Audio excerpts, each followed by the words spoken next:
સમાચારો જોઈએ વિસ્તારથી ને સૌથી પહેલા વાત કરવી છે મોટા મોટા દાવાની જે દર વખતે કોઈ પણ હોનારત હોય કે પછી માનવ સર્જિત કોઈ હોનારત હોય કે કોઈ પણ કાંડ થાય ત્યારે કરવામાં આવતી હોય છે અને એ છે કોઈ પણ ચમરબંધીને છોડવામાં નહીં આવે, કોઈ પણ હોય અને કડકમાં કડક સજા કરવામાં આવશે। પણ બીજી બાજુ જ્યારે જમીની હકીકત પર તમે જોવા પહોંચો છો, જ્યારે ગ્રાઉન્ડ રિયાલિટી ચેક કરો તો ફાલ્ગુની ચિત્ર ખૂબ વરવું જોવા મળે છે। કારણ કે એવું કહેવામાં આવે છે કે કોઈને અમે છોડીશું નહીં, કાયદો બધાને એક સરખો છે, પણ વીવીઆઈપી ટ્રીટમેન્ટ આપવામાં આવે છે ને ખ્યાતિ કાંડમાં પણ એવું થયું। જે બિલકુલથી 5 લોકોનો જીવ આ હોસ્પિટલમાં ગયો છે અને તેમ છતાં પણ જે પણ ડોક્ટર પકડાયા છે પ્રશાંત વજીરાણી, જેમને વીઆઈપી ટ્રીટમેન્ટ આપવામાં આવી, સંદેશ ન્યૂઝે સવારે આ તમામ ઘટસ્ફોટ કર્યો, એક્સક્લુઝિવ માહિતી પણ પૂરી પાડી કે કેવી રીતે વીઆઈપી ટ્રીટમેન્ટ ડોક્ટરને આપવામાં આવતી હતી।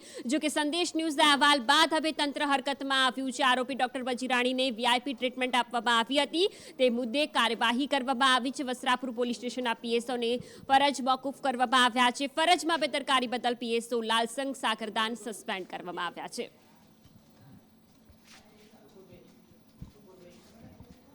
સંવાદદાતા પ્રતિક જોડાયા છે। પ્રતિક, સંદેશ ન્યૂઝે અહેવાલ પ્રસારિત કર્યો હતો, ડોક્ટરને વીઆઈપી ટ્રીટમેન્ટ આપવામાં આવી હતી, સંદેશ ન્યૂઝના અહેવાલ બાદ હવે કાર્યવાહી।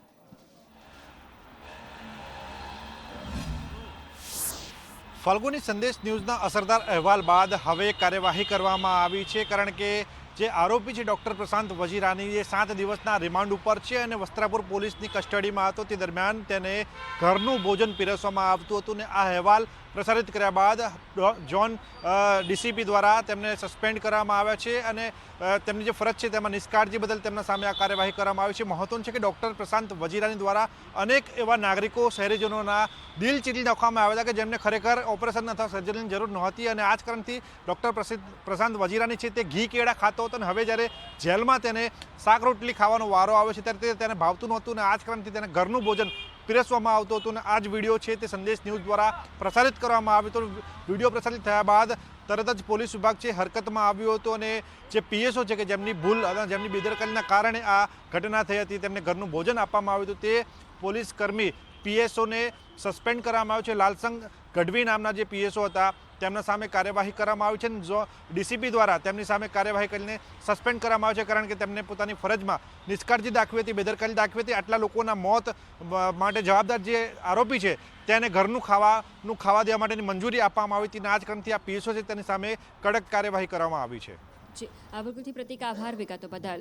તો બીજી તરફ વાત કરીએ કે ખ્યાતિ હોસ્પિટલમાં અનેક લોકો જીવ ગુમાવી ચૂક્યા છે। ગુજરાતની અંદર હવે જાણે તે રીતની હરોળ લાગી હોય કે કોઈ પણ કાંડ થાય ને ત્યારબાદ જ તપાસ થાય, નુપુર, અને એવું જ કે ખ્યાતિ હોસ્પિટલમાં જોવા મળ્યું છે કે જે હવે ક્રાઇમ બ્રાન્ચને તપાસ સોંપવામાં આવી છે। બિલકુલ, કારણ કે લોકલ પોલીસ એટલે વસ્ત્રાપુર પોલીસ તપાસ કરી રહી હતી। આજે 8 દિવસ વીતી ગયા, જ્યારે 6 દિવસ પહેલા આ તપાસ સોંપવાનું એક જાહેરાત કરવામાં આવી હતી ત્યારની જો વાત કરીએ 6 દિવસ વીતી ગયા હતા, માત્ર એક પ્રશાંત વજીરાણીને ઝડપી પાડવામાં આવ્યો છે। એના કાળા કારનામા પણ ઓછા નથી જ, એણે અનેક લોકોને માર્યા છે। 1.5 લાખ 1,20,000 રૂપિયાની લાલચમાં દિવસની 10, 19 સર્જરીઓ એ કરતો હતો, એ પણ ખુલ્યું છે।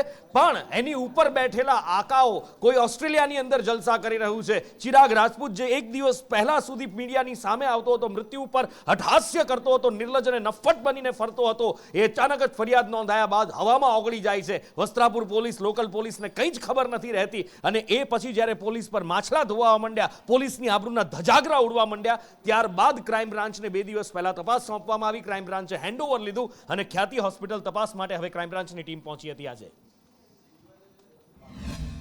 હોસ્પિટલ વિવાદ સતત વધી રહ્યો છે ત્યારે ખ્યાતિ હોસ્પિટલ ખાતે અત્યારે ક્રાઇમ બ્રાન્ચની ટીમ પહોંચી છે। ખ્યાતિ હોસ્પિટલની અંદર દર્દીઓને એડમિટ કરવામાં આવ્યા હતા અને 2 દર્દીઓનું મોત થયું હતું। ત્યારબાદ ખ્યાતિ હોસ્પિટલના તમામ કાંડ છે તે એક બાદ એક બહાર આવ્યા હતા કે ખ્યાતિ હોસ્પિટલમાંથી એક ડૉક્ટરની ધરપકડ પણ કરવામાં આવી છે। 5 લોકો ઉપર નામ સહિત ફરિયાદ દાખલ કરવામાં આવી છે, તેને લઈને ક્રાઇમ બ્રાન્ચે અત્યારે તપાસ તેજ કરી છે। ક્રાઇમ બ્રાન્ચના અધિકારીઓ જે છે તે ખ્યાતિ હોસ્પિટલ ખાતે આવ્યા છે અને તમામ પ્રકારની જે તપાસ છે તે કરવામાં આવી રહી છે। મહત્વનું છે કે ખ્યાતિ હોસ્પિટલ દ્વારા લોકોને મેડિકલ કેમ્પના નામે ખ્યાતિ હોસ્પિટલમાં લાવવામાં આવતા હતા, ત્યારબાદ તેમને સ્ટેન્ડ મૂકવું પડશે, એન્જિયોપ્લાસ્ટી કરવી પડશે, એન્જિયોગ્રાફી કરવી પડશે તેવું કહીને તેમને મા કાર્ડ અથવા તો જે કહી શકાય કે પીએમ જેવા કાર્ડ છે તેની અંદર તેમના ઓપરેશનો કરતા હતા અને સરકાર સાથે પણ ચીટિંગ કરીને સરકારના જે પીએમ જેવા કાર્ડ છે તેમાંથી પૈસા પડાવતા હતા। ત્યારે ખ્યાતિ હોસ્પિટલ ખાતે ક્રાઇમ બ્રાન્ચની ટીમ પહોંચી છે। સમગ્ર તપાસ છે તે હાથ ધરવામાં આવી છે. સમગ્ર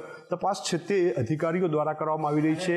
આ હોસ્પિટલ દ્વારા ઓપરેશન દરમિયાન 2 દર્દીઓનું મોત થયું હતું અને બાકીના જે દર્દીઓ હતા તેમને પણ અત્યારે કન્ટિન્યુ તકલીફ આવી રહી છે અને આ આખું પ્રકરણ જે છે તે બહાર આવતા ખ્યાતિ હોસ્પિટલ વિરુદ્ધ અલગ અલગ પ્રકારની ફરિયાદો પણ નોંધવામાં આવી છે. કેમેરામેન મુકેશ સાથે જયંતિ ચૌધરી, સંદેશ ન્યૂઝ, અમદાવાદ. સંચાલકો છે, આ સંચાલકો દ્વારા દર્દીઓના જીવ સાથે રમત રમવામાં આવી છે. મોતના અને જીવના સોદાગર આ લોકો બની ગયા છે. એની સાથે સાથે વિદ્યાર્થીઓના, યુવાનોના ભવિષ્યના સોદાગર પણ બન્યા છે. કારણ કે ભવિષ્ય ઉપર પણ એ વિદ્યાર્થીઓ જે ડોક્ટરીનો અભ્યાસ કરતા હતા એમના ભવિષ્ય પર પણ સવાલ ઊભો કરી દીધો છે. જી બિલકુલથી જે પ્રકારે તેમની હોસ્પિટલ ઉપરાંત કોલેજ પણ સામે આવી અને કોલેજ જ્યારે હવે હોસ્પિટલ બંધ થઈ છે ત્યારે કોલેજ ઉપર પણ દવાઈ હોય તે પ્રકારનું લાગી રહ્યું છે. કારણ કે ખ્યાતિનું લાયસન્સ સસ્પેન્ડ થશે તો તેમની જે કોલેજ છે તે બંધ થઈ જશે. નર્સિંગ કાઉન્સિલમાં આ નિર્ણય લેવાયો છે. હોસ્પિટલનો જે કાંડ સામે આવ્યો ત્યારે ખ્યાતિ નર્સિંગ કોલેજમાં પ્રથમ વર્ષમાં 60 વિદ્યાર્થીઓ જે અભ્યાસ કરે છે, 30 BCSC નર્સિંગ અને 30 GNMમાં પ્રવેશ અપાયો છે ત્યારે લાયસન્સ રદ થતાં હવે નર્સિંગ કોલેજમાં પ્રવેશ પણ રદ ગણાશે.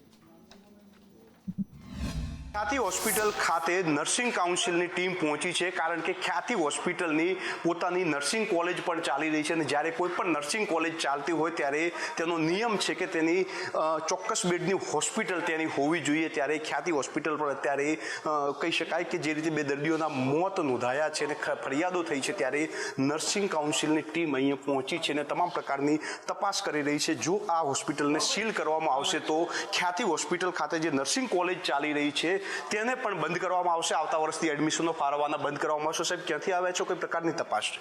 નર્સિંગ કાઉન્સિલમાંથી આવ્યો છે. હું વાઇસ પ્રેસિડેન્ટ છું અને આજે જનરલ બોર્ડ હતું. જનરલ બોર્ડમાં નિર્ણય લેવો કે કોઈ પણ નર્સિંગ કોલેજ હોય એની પેરેન્ટલ હોસ્પિટલ હોવી જોઈએ.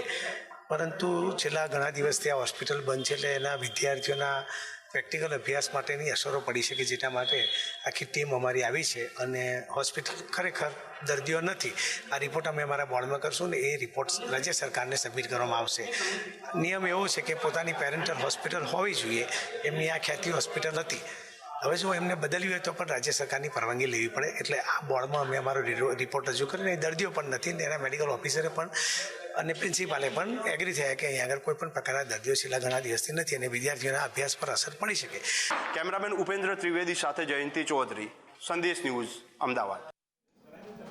ગુજરાતની અંદર જ્યારે કાંડ થાય છે ત્યારે જ તંત્ર હરકતમાં આવે છે. આવું અવારનવાર બન્યું છે. ફરી એક વખત નુપુર ખ્યાતિ કાંડની અંદર પણ આવું જ બન્યું છે. હવે આરોગ્ય વિભાગ હરકતમાં આવ્યું છે અને ગુજરાતની જેટલી પણ હોસ્પિટલો PMJAY સાથે સંકળાયેલી હતી તેના ઉપર કાર્યવાહી. હા, એટલે હવે સવાલ એ જ છે કે અત્યાર સુધી એવી કોઈ પોલિસી જ નહોતી કે PMJ યોજના કે પછી કોઈ મેડિક્લેમની યોજના કે બીજી કોઈ પણ હોય એ બીજી કોઈ પણ યોજનાનો લાભ કોઈ ગેરરીતે લઈ જાય ને એની ઉપર મોનિટરિંગ કરી શકાય એવી કોઈ સિસ્ટમ જ નહોતી બની કે નહોતી બનાવાઈ. ફાયદો કોઈને કરાવવો હતો કે આંખ બંધ હતી કે પછી આંખ બંધ રાખવામાં આવી જાણી જોઈને એ સવાલ ઘણા બધા છે. કારણ કે અત્યાર સુધીમાં તો આ તો ખ્યાતિ હોસ્પિટલ એક છે. આવી તો કઈ કેટલીય હોસ્પિટલો છે. કઈ કેટલાય જ્યારે તપાસ કરી તો કઈ કેટલાય કેમ્પ થયા હોવાનું સામે આવ્યું છે. પછી એ સુરેન્દ્રનગર હોય, રાજકોટ હોય, મહેસાણા જિલ્લો હોય, અલગ અલગ જિલ્લાઓની અંદર આવા કેમ્પ થતા હોવાનું સામે આવ્યું છે. કેમ્પની અંદર ગામડાના જે લોકો હોય છે, જે ઓછું ભણેલા હોય અથવા તો જે વૃદ્ધ વ્યક્તિઓ હોય છે એમને આ જ રીતે કેમ્પમાંથી હોસ્પિટલમાં લઈ જવામાં આવે છે અને હોસ્પિટલમાં લઈ જઈ એમને બીવડાવવામાં આવે છે.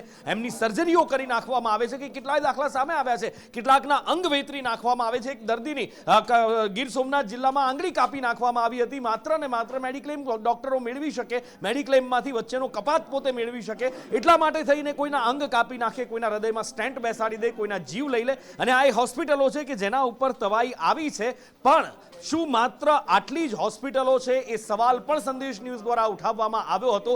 ત્યારે પછી સામે વાત એ આવી હતી કે હવે આરોગ્ય વિભાગ જાગ્યું છે. અત્યાર સુધી ભલે સૂતું હતું, દેર આય દુરસ્ત આય કે બડી દેર કર દી સનમ આતે આતે એ સવાલ છે, પણ આરોગ્ય વિભાગ હરકતમાં આવ્યું છે. આરોગ્ય વિભાગ હવે જાગ્યું છે ઊંડી ઊંઘમાંથી અને આરોગ્ય વિભાગે નક્કી કર્યું છે કે હોસ્પિટલોને રેન્ડમલી ચેક કરવામાં આવશે. પણ કેવી રીતે ચેક કરવામાં આવશે રેન્ડમલી એ મોટો સવાલ છે.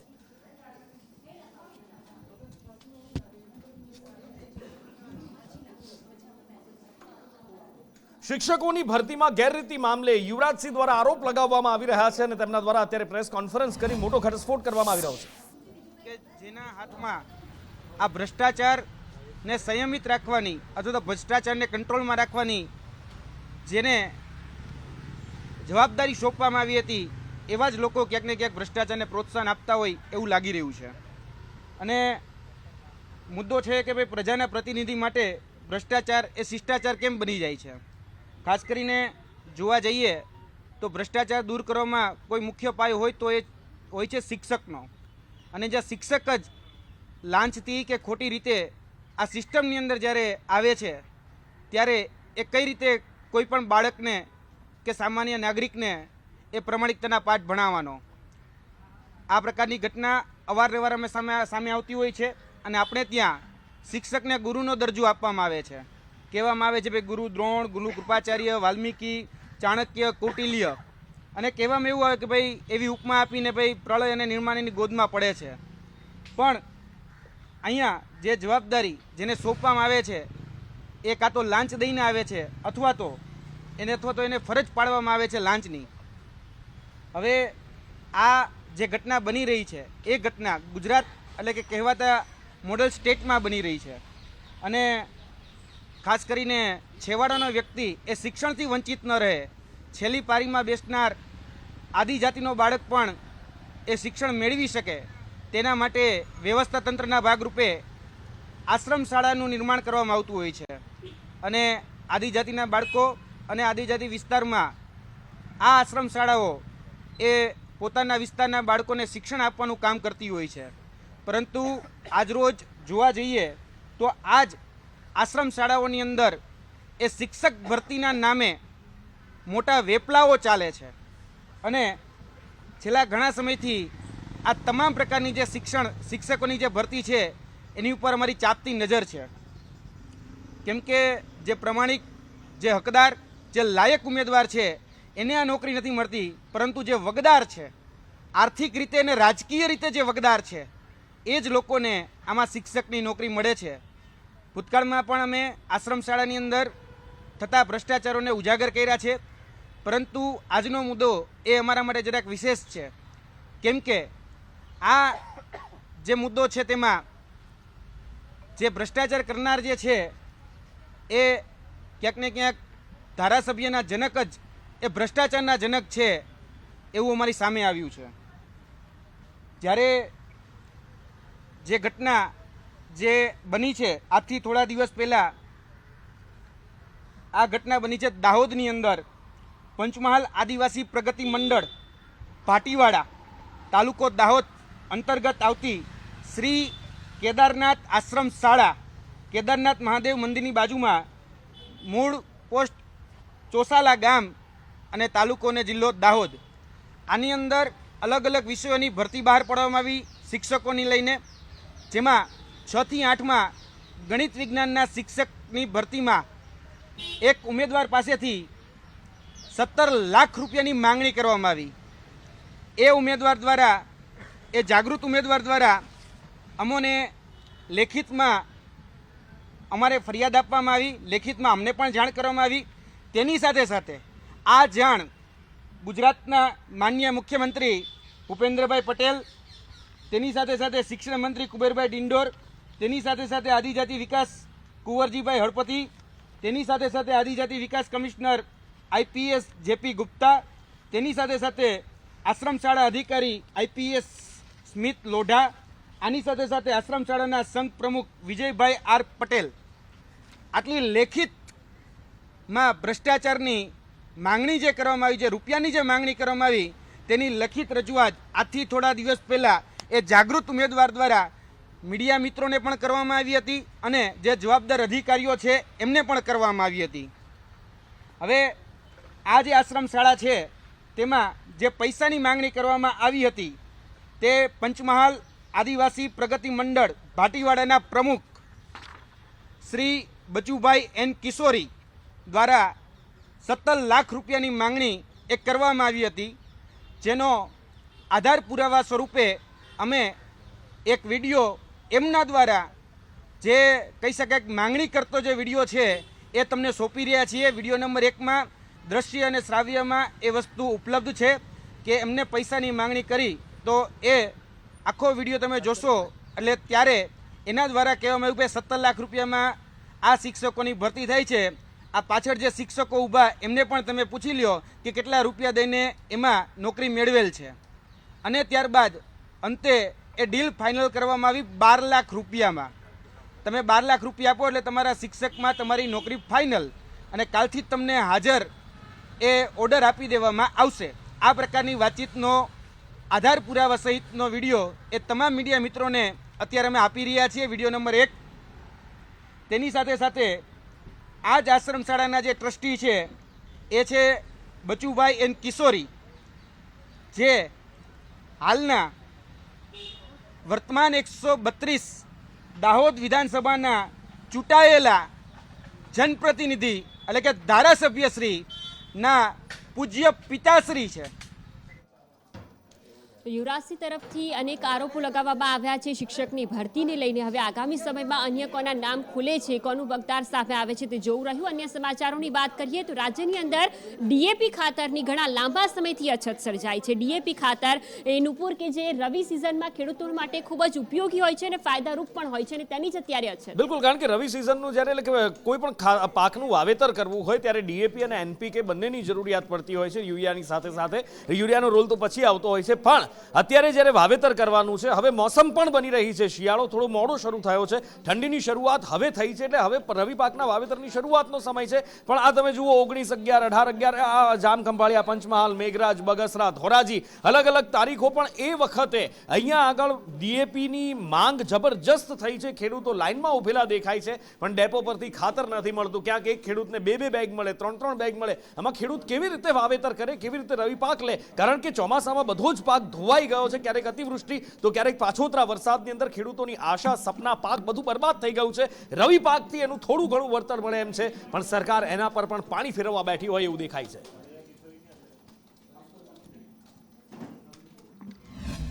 અમે સવારના 5 વાગ્યાના અહીંયા લાઈનમાં ખાતર લેવા માટે ઊભા છીએ. ખાતર મળતું નથી અને શિયાળુ પાકનું વાવેતર કરવું છે, પણ ખાતર અમને મળતું નથી. આજે 5-6 દિવસથી અમે લાઈનમાં ઊભી, ત્યારે આજે ખાતર હજી 10 વાગ્યા પણ અમને ખાતર મળ્યું નથી. અમે ખાધા પીધા વગરના બધા ખેડૂતો આટલા હેરાન છે. 200-300 જણા લાઈનમાં ઊભા છે. ટાઈમી માટે આજે 10 દિવસથી અવનવી તંગી છે ખાતરની. તો સરકારશ્રીને વિનંતી છે કે ખાતર ટાઈમસર આપે તો ખેડૂત વાવેતર કરી શકે. એટલે અત્યાર સુધી એવું કહેવામાં આવતું હતું કે ખાતર છે, કોઈ અછત નથી, કોઈ તકલીફ નથી, બધાને મળી રહેશે. હેલ્પલાઇન નંબર પણ જાહેર કરવામાં આવ્યો હતો, પણ આખરે હવે રહીને કૃષિ મંત્રીએ સત્ય સ્વીકારવું પડ્યું છે ખાતરની બધી જ જગ્યાએથી અછત ઊભી થયા પછી કે હા, ખાતર નથી. આપણા રવિ પાકમાં ગુજરાત રાજ્યને જોઈએ આપણે જે જથ્થો માંગ્યો હતો કેન્દ્ર સરકાર પાસેથી, એટલો જથ્થો કેન્દ્ર સરકારે ગુજરાત માટે રવિ સિઝન માટે ફાળવી દીધો છે. પણ અમુક સંજોગોના કારણે ફાળવેલો જથ્થો રાજ્યમાં સમયસર પહોંચી શકતો ન હોવાના કારણે થોડીક ખાતર અંગે તકલીફ જેવું વાતાવરણ ઊભું થયું છે. અને એનપીકે ખાતરની ખૂબ જ જરૂરિયાત હોવાના કારણે એક સાથે સિઝનની વાવેતરની શરૂઆતમાં આ સ્થિતિ અત્યારે રાજ્યમાં છે. તો કૃષિ મંત્રીએ અત્યારે મોડે પણ સ્વીકાર્યું છે ખરા કે ખાતરની અછત છે. બીજી તરફ કોંગ્રેસ પણ પીછેહટ ન કરે, તે કોઈને કોઈ સંજોગોમાં આક્ષેપો પ્રત્યે આક્ષેપોનું ઉપર કરતી જ રહે છે. ત્યારે નેનો યુરિયાને લઈને અમિત ચાવડાએ હવે સરકાર પર પ્રહાર કર્યા છે. તેમણે કહ્યું છે કે જે પણ ખાતરો લેવામાં આવે છે તેમાં ફરજિયાતપણે નેનો યુરિયા લેવા માટે પણ દબાણ કરવામાં આવે છે. કોંગ્રેસની આ વાત ફાલ્ગુની ખોટી પણ નથી, કારણ કે સંદેશ ન્યૂઝે જે સ્ટિંગ ઓપરેશન કર્યું હતું એમાં પણ એ વાત સાચી આવી. જે પણ ખેડૂતો છે, ખેતી કરે છે, ખૂબ સારી રીતે જાણે છે કે ડીએપીની 3 બેગ લો, એના ઉપર એક નેનો યુરિયા અથવા નેનો ડીએપી નું તમને કન્ટેનર ફરજિયાત પધરાવી દેવામાં આવે છે, ને એ પણ ફ્રીમાં નહીં, પ્રમોશનલ બેસિસ પર નહીં, એના પૈસા પણ એ બિલમાં જોડવામાં આવે છે, ને એને જ લઈને અમિત ચાવડાએ સરકાર પર પ્રહાર કર્યા. એક તરફ ખાતર મળતું નથી, તંગીને કારણે ખેડૂતોને નુકસાન થઈ રહ્યું છે, પરેશાન થઈ રહ્યા છે, કાળા બજારીમાં લેવું પડે છે, અને ઉપરથી નેનો યુરિયાની બોટલો વેચી અને વિક્રેતાઓ વધારાનો નફો કરવા માટેનો પ્રયત્ન કરી રહ્યા. ત્યારે સરકાર ખાલી વાતો ના કરે, ખાલી પરિપત્ર ના કરે, પણ સાચા અર્થમાં ખેડૂતોને સરળતાથી આ સિઝનમાં ડીએપીને એનપીકે મળે એટલા માટે તાત્કાલિક વ્યવસ્થા કરે, અને જે ખાતરની સાથે નેનો યુરિયા માટેનું એનું ફરજિયાત વેચાણ કરવામાં આવે છે એ વેચાણને ગેરકાયદેસર જાહેર કરે. અને હવે વાત કરવી છે વડોદરાની અંદર જે કરુણાંતિકાવાળી ઘટના બની, જ્યાં પૂર્વ કોર્પોરેટરના પુત્રની હત્યા કરવામાં આવી. હત્યારા બાબર ઉપર અત્યારે લોકો ફિટકાર વરસાવી રહ્યા છે. એક તરફ અંતિમ યાત્રા નીકળી રહી છે તપાસની, બીજી તરફ બાબર હાય હાયના નારા પણ નુપુર લાગી રહ્યા છે. બિલકુલ, અને બાબર હાય હાયની સાથે સાથે બાબર ઉપર તો ફિટકાર વરસાવી જ રહ્યા છે. બાબર, આ બે તસવીરો જે અહીંયા દેખાઈ રહી છે, એક બાજુ અંતિમ યાત્રા છે કે જ્યાં આગળ અત્યારે આક્રંદ દેખાઈ રહ્યો છે, કરુણા, અહીંયા આગળ જે લાગણીઓનો એક સમંદર હિલોળા લેતો દેખાઈ રહ્યો છે. બીજી બાજુ એ હત્યારો બાબર પઠાણ હત્યા કર્યાના થોડા જ સમય પહેલા હાથમાં તલવાર લઈને ખુલ્લેઆમ ફરતો દેખાય છે. અને જેવો એ હોસ્પિટલ જાય છે, હોસ્પિટલની અંદર જ પોલીસ એને પકડી પાડે છે. એને ઇમરજન્સી વોર્ડમાં લઈ જવામાં આવ્યો હતો. બે પોલીસ કર્મીના જાપ્તામાં એ હતો ને એમાંથી છટકી અને હત્યા કરીને આવ્યો છે. કાયદો વ્યવસ્થા પર પણ સવાલ છે. કૃણાલ મારી સાથે લાઈવ જોડાયા છે. કૃણાલ, એક તરફ જ્યાં ખુલ્લા હથિયારો સાથે બાબર ફરતો દેખાઈ રહ્યો છે, કોઈ રોકટોક નથી, પોલીસ જાપ્તામાંથી પણ તે છટકી જાય છે, ઇમરજન્સી વોર્ડમાંથી છટકી હત્યા કરી આવે છે. અને બીજી બાજુ એની ઉપર કાર્યવાહી શું, એ ક્યાં છે શું નહીં, કોઈ જ અપડેટ નહીં.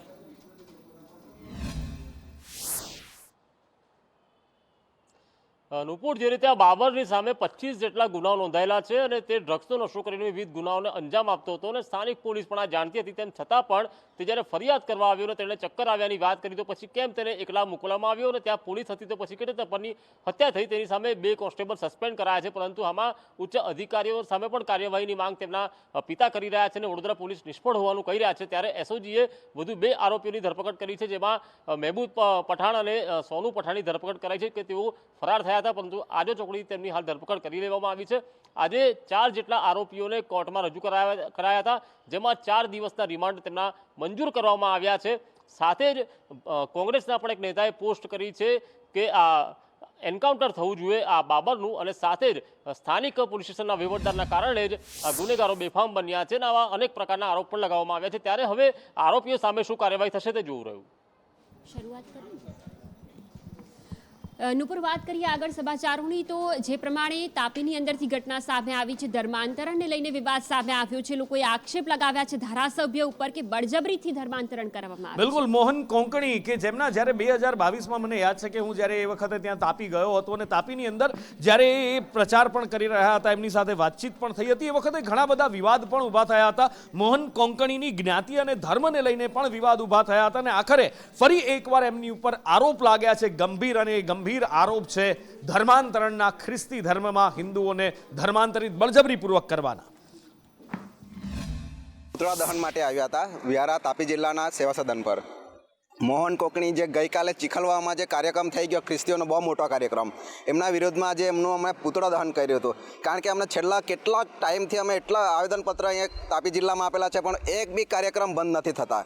હવે અમારે આદિવાસીએ જવું કે અમે આદિવાસી સંસ્કૃતિ સમાજને રૂઢિ પરંપરા જે ચાલી આવેલી છે એને બચાવવા માટે અમે સંઘર્ષ કરી રહ્યા છીએ. અને ભાજપના ધારાસભ્ય જે મોહન કોંકણી જે આદિવાસીના સીટ પર ચૂંટાઈને MLA બન્યા છે, તો એમની ફરજ છે કે પોતાના સમાજનો રક્ષક હોવો જોઈએ. એમની જગ્યાએ આ લોકો ખુલ્લેઆમ કહે છે કે તમે બીજાને બી લઈ આવો. સોમનાથ ખાતે કોળી સમાજનો વિરોધ યથાવત છે. તેઓ સતત 5 દિવસથી પોતાની માંગ પર વિરોધ કરી રહ્યા છે. હવે તેઓ આકરા પાણીએ પહોંચી ચૂક્યા છે. સતત 5 દિવસથી તેઓ પોતાની માંગણીને લઈને અત્યારે વિરોધ નોંધાવી રહ્યા છે. તેમાં પણ હવે MLA વિમન ચુડાસમાએ પણ હુંકાર કર્યો છે કે કોળી સમાજને જે જમીન ફાળવવામાં આવી છે તે કાયદેસર છે તેવું કહી રહ્યા છે. બીજી તરફ જો ગેરકાયદેસર આ જમીન ઠરશે તો તેના ઉપર કાર્યવાહીના ભાગરૂપે બુલડોઝર ફેરવી દેવામાં આવશે. તો અમારી રેલી આજે અમે રેલી કાઢી છે. આગામી દિવસોમાં ચિંતન શિબિર છે અહીંયા. અમે ત્યાં અમારી માંગ નહીં સ્વીકારવામાં આવે તો અમે કાળા વાવટા કાઢીને પણ ઈચ્છો ચિંતન શિબિરમાં ચિંતા ઊભી કરી દેશું. એ 100% કરશું. અને આગામી દિવસો તોય નહીં કરવામાં આવે તો કોળી સમાજ દ્વારા આ પૂરા ગુજરાત, અને આજે તો અમે ખાલી પોતાના ઇલેક્ટ્રિક મીડિયાના મારફત અને ફેસબુક અને વોટ્સએપના માધ્યમથી જ સમાજને અપીલ કરેલી છે, પણ પૂરા ગુજરાતમાંથી જો નહીં અમારી માંગ પૂરી કરવા માટે સોમનાથ દાદાના સાનિધ્યમાં 2 લાખ કોળી સમાજની મિટિંગ ભેગી. કેન્દ્રીય ગૃહમંત્રી અમિત શાહ અમદાવાદની મુલાકાતે પહોંચ્યા છે, જ્યાં અમદાવાદના શેલા વિસ્તારમાં તેઓએ રહીશો સાથે મુલાકાત કરી હતી અને રહીશોએ પોતાની માંગો કહી હતી, પોતાને જે પણ પ્રશ્નો સતાવી રહ્યા છે તેમની રજૂઆત કરવામાં આવી હતી, જેમાં ચોમાસા દરમિયાન શેલા ગામના રહીશોને જે મુશ્કેલીઓ પડી રહી છે, સમસ્યા પડી રહી છે તેની રજૂઆત કરવામાં આવી હતી. તો બીજી તરફ અમિત શાહે ગટરની સમસ્યાના નિવારણ માટે બાહેધરી પણ આપી છે. 1 વર્ષમાં નવી ગટર લાઈન નાખવાની બાહેધરી અપાઈ. તકલીફ તો વેઠવી જ પડી, પણ એની ગટરની અને પીવાના પાણીની બધી જ વ્યવસ્થા થઈ ગઈ. જો 1 વર્ષ થશે આપણે વસ્ત્રાપુર જેવું જ થઈ જશે. ચિંતા બધાને ખબર જ છે કે થોડોક ટાઈમમાં બધું ફાઇનલ થઈ જાય. લગભગ મોટી સ્કીમ છે ને 1500 કરોડ રૂપિયાની ગટર છે, એ નાખવામાં થોડી વાર લાગશે. થોડી તકલીફ તો વેઠવી જ પડી, પણ એની ગટરની અને પીવાના પાણીની બધી જ વ્યવસ્થા થઈ ગઈ. જો 1 વર્ષ થશે આપણે વસ્ત્રાપુર જેવું જ થઈ જશે. ચિંતા બધાને ખબર જ છે કે થોડોક ટાઈમમાં બધું ફાઇનલ થઈ જાય. લગભગ મોટી સ્કીમ છે ને 1500 કરોડ રૂપિયાની ગટર છે, એ નાખવામાં થોડી વાર લાગશે. થોડી